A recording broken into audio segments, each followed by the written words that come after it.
Hello friend, welcome to my YouTube channel Saptarang Jeevan के। प्रणाम आप सभी को। कैसे हैं आप सभी? आशा करती हूँ कि आप सब अच्छे होंगे। आइए शुरू करते हैं। आज है कार्तिक मास शुक्ल पक्ष प्रबोधनी एकादशी। तो आइए आज हम इस एकादशी व्रत की कथा सुनते हैं। तो आइए शुरू करते हैं। श्री कृष्ण भगवान ने कहा, हे अर्जुन, तुम मेरे बड़े ही प्रिय सखा हो। हे पार्थ, अब मैं तुम्हें पापों का नाश करने वाले तथा पुण्य और मुक्ति को देने वाली प्रबोधनी एकादशी की कथा सुनाता हूँ। श्रद्धा पूर्वक सुनो। इस संबंध में मैं तुम्हें नारद और ब्रह्मा जी के बीच हुए वार्तालाप को सुनाता हूँ। एक बार नारद जी ने ब्रह्मा जी से पूछा, हे पिता, प्रबोधनी एकादशी के व्रत का क्या फल होता है? आप कृपा करके मुझे यह सब विस्तार पूर्वक बतलाइए। ब्रह्मा जी बोले, हे पुत्र, कार्तिक मास के शुक्ल पक्ष की प्रबोधनी एकादशी के व्रत का फल 1,000 अश्वमेध यज्ञ तथा 100 राजसूय यज्ञ के फल के बराबर होता है। नारद जी ने पूछा, हे पिता, एक संध्या का भोजन करने से, रात्रि में भोजन करने तथा पूरे दिन उपवास करने से क्या क्या फल मिलता है, उसे आप समझाइए। ब्रह्मा जी बोले, हे नारद, एक संध्या का भोजन करने से 2 जन्म के तथा पूरे दिन उपवास करने से 7 जन्म के समस्त पाप नष्ट हो जाते हैं। जिस वस्तु का त्रिलोक में मिलना दुष्कर है, वह वस्तु ही प्रबोधनी एकादशी के व्रत से मिल जाती है। प्रबोधनी एकादशी के व्रत के प्रभाव से बड़ा पाप भी क्षण मात्र में ही नष्ट हो जाता है। पूर्व जन्म के किए हुए अनेक बुरे कर्मों को प्रबोधनी एकादशी का व्रत क्षण भर में नष्ट कर देता है। जो मनुष्य अपने स्वभावानुसार प्रबोधनी एकादशी का विधि पूर्वक व्रत करते हैं, उन्हें पूर्ण फल प्राप्त होता है। हे पुत्र, जो मनुष्य श्रद्धा से इस दिन थोड़ा सा भी पुण्य करते हैं, उसका वह पुण्य पर्वत के समान अटल हो जाता है। जो अपने हृदय के अंदर ही ऐसा ध्यान करते हैं कि प्रबोधनी एकादशी का व्रत करूंगा, उनके 100 जन्म के पाप नष्ट हो जाते हैं। जो मनुष्य प्रबोधनी एकादशी को रात्रि जागरण करते हैं, उनकी बीती हुई तथा आने वाली 10 पीढ़ियां विष्णु लोक में जाकर वास करती हैं और नरक में अनेक दुखों को भोगते हुए उनके पितृ विष्णु लोक में जाकर सुख भोगते हैं। हे पुत्र, ब्रह्म हत्या आदि महान पाप भी प्रबोधनी एकादशी के दिन रात्रि जागरण करने से नष्ट हो जाते हैं। प्रबोधनी एकादशी को रात्रि को जागरण करने का फल अश्वमेध यज्ञों के फल से अधिक होता है।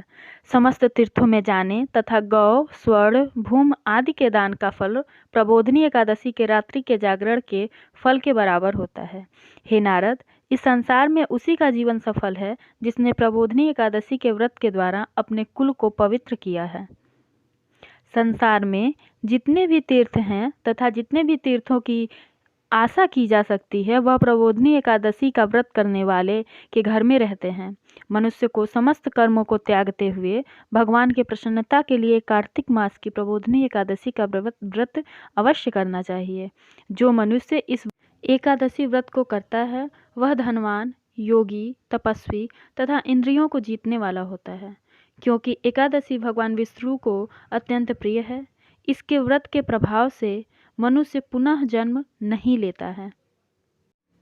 इस व्रत के प्रभाव से कायिक, वाचिक और मानसिक तीनों प्रकार के पाप नष्ट हो जाते हैं। इस एकादशी के दिन जो मनुष्य भगवान की प्राप्ति के लिए दान, तप, होम, यज्ञ आदि करते हैं, उन्हें अच्छा पुण्य मिलता है। प्रबोधनी एकादशी के दिन भगवान की पूजा करने से बाल, यौवन और वृद्धावस्था के समस्त पाप नष्ट हो जाते हैं। इस एकादशी की रात्रि को जागरण करने का फल सूर्य ग्रहण के समय स्नान करने के फल से सहस्त्र गुना ज़्यादा होता है। मनुष्य अपने जन्म से लेकर जो पुण्य करता है, वह पुण्य प्रबोधनी एकादशी के व्रत के पुण्य के सामने व्यर्थ है। जो मनुष्य प्रबोधनी एकादशी का व्रत नहीं करता, उसके समस्त पुण्य व्यर्थ हो जाते हैं। इसलिए हे नारद, तुमको भी विधि पूर्वक विष्णु भगवान की पूजा करनी चाहिए। जो मनुष्य कार्तिक मास में धर्म परायण होकर अन्य व्यक्तियों का अन्न नहीं खाते हैं, उन्हें चंद्रायण व्रत का फल मिलता है। कार्तिक मास में भगवान दान आदि से इतने प्रसन्न नहीं होते हैं जितने कि शास्त्रों की कथा सुनने से प्रसन्न होते हैं। कार्तिक मास में जो मनुष्य भगवान की कथा को थोड़ा बहुत पढ़ते हैं और सुनते हैं, उन्हें 100 गायों के दान का फल मिलता है। यह सुनकर नारद जी बोले, हे परमपिता, अब आप एकादशी के व्रत का विधान कहिए और कैसे व्रत करने से कैसा पुण्य मिलता है सो कहिए। ब्रह्मा जी बोले, हे नारद, इस एकादशी के दिन मनुष्य को ब्रह्म मुहूर्त में उठना चाहिए और स्नान आदि से निवृत्त होकर व्रत का संकल्प करना चाहिए। उस समय भगवान से विनय करनी चाहिए कि हे भगवान, आज मैं निराहार रहूंगा और दूसरे दिन भोजन करूंगा, इसलिए आप मेरी रक्षा करें। इस प्रकार विनय करके भगवान की पूजा करनी चाहिए और व्रत प्रारंभ करना चाहिए। उस रात्रि को भगवान के समीप गीत, नृत्य, बाजे तथा कथा कीर्तन करते हुए रात्रि व्यतीत करनी चाहिए। प्रबोधनी एकादशी के दिन कृपणता का त्याग कर बहुत से पुष्प, अगर, धूप आदि से भगवान की आराधना करनी चाहिए।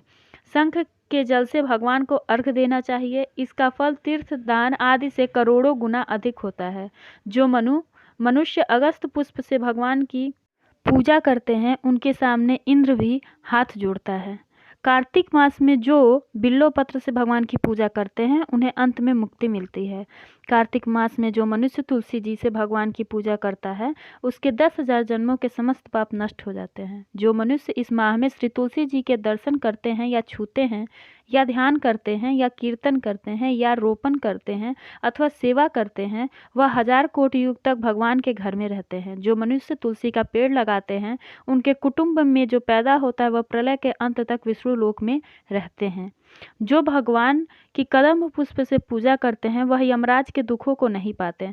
समस्त मनोकामनाओं को पूरा करने वाले भगवान कदम पुष्पों को देखकर अत्यंत प्रसन्न हो जाते हैं। यदि उनके कदम पुष्प से पूजा की जाए तो फिर बात है क्या। जो गुलाब के पुष्प से भगवान की पूजा करते हैं, उन्हें मुक्ति मिलती है। जो मनुष्य बकुल और अशोक के फूल से भगवान की पूजा करते हैं, वह अनंत काल तक शोक से रहित हो जाते हैं। जो मनुष्य विष्णु भगवान की सफ़ेद और लाल कनेर के फूलों से पूजा करते हैं, उन पर भगवान अत्यंत प्रसन्न होते हैं। जो मनुष्य विष्णु भगवान की दुर्वा दल से पूजा करते हैं, वे पूजा के फल से 100 गुना अधिक फल पाते हैं। जो भगवान की समी पत्र से पूजा करते हैं, वे भयानक यमराज के मार्ग को सरलता से पार कर जाते हैं।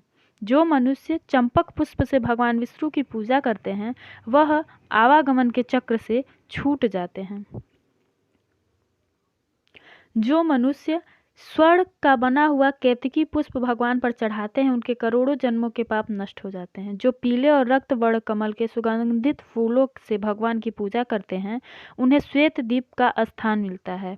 इस प्रकार रात्रि में भगवान की पूजा करके प्रातःकाल शुद्ध जल की नदी से स्नान करना चाहिए। स्नान करने के पश्चात भगवान की प्रार्थना करते हुए घर आकर भगवान की पूजा करनी चाहिए। इसके बाद ब्राह्मणों को भोजन कराना चाहिए और दक्षिणा देकर सम्मान सहित उनको विदा करना चाहिए।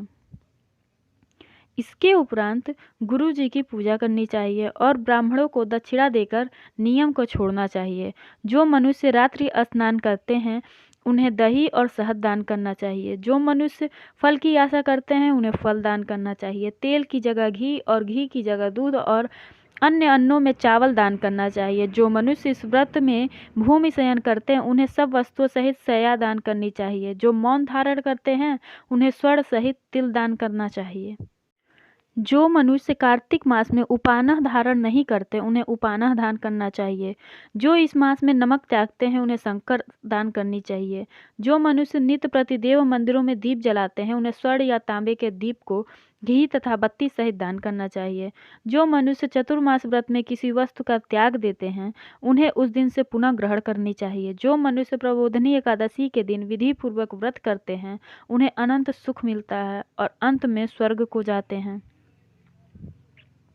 जो मनुष्य चतुर्मास व्रत को बिना किसी विघ्न के पूरा कर देते हैं, उन्हें दोबारा जन्म नहीं मिलता। जिन मनुष्यों का व्रत खंडित हो जाता है, उन्हें दोबारा प्रारंभ कर लेना चाहिए। जो मनुष्य इस एकादशी के महत्व को सुनते व पढ़ते हैं, उन्हें अश्वमेध यज्ञ का फल मिलता है। कथा सार: स्वाध्याय, तपस्या और त्याग की दृष्टि से चतुर्मास का नियम बेहद महत्वपूर्ण है। भगवान श्री विष्णु की भक्ति में लीन होने के लिए यह समय अत्यंत उत्तम होता है। गृहस्थ में बंधा व्यक्ति भी चतुर्मास में भगवान विष्णु की भक्ति का पूरा लाभ उठा सकता है। तो दोस्तों, यह आज की एकादशी व्रत कथा है। आशा करती हूँ आप सभी को पसंद आएगी। अगर पसंद आएगी तो प्लीज़ कमेंट सेक्शन में कमेंट करके ज़रूर बताएं। Thank you for watching my video on my YouTube channel. Keep smiling. Please like, share and subscribe my channel. Please support me and मेरी और भी ऐसी वीडियोस के लिए बने रहिए मेरे चैनल सप्तरंग जीवन के साथ। Thank you for watching. Thank you.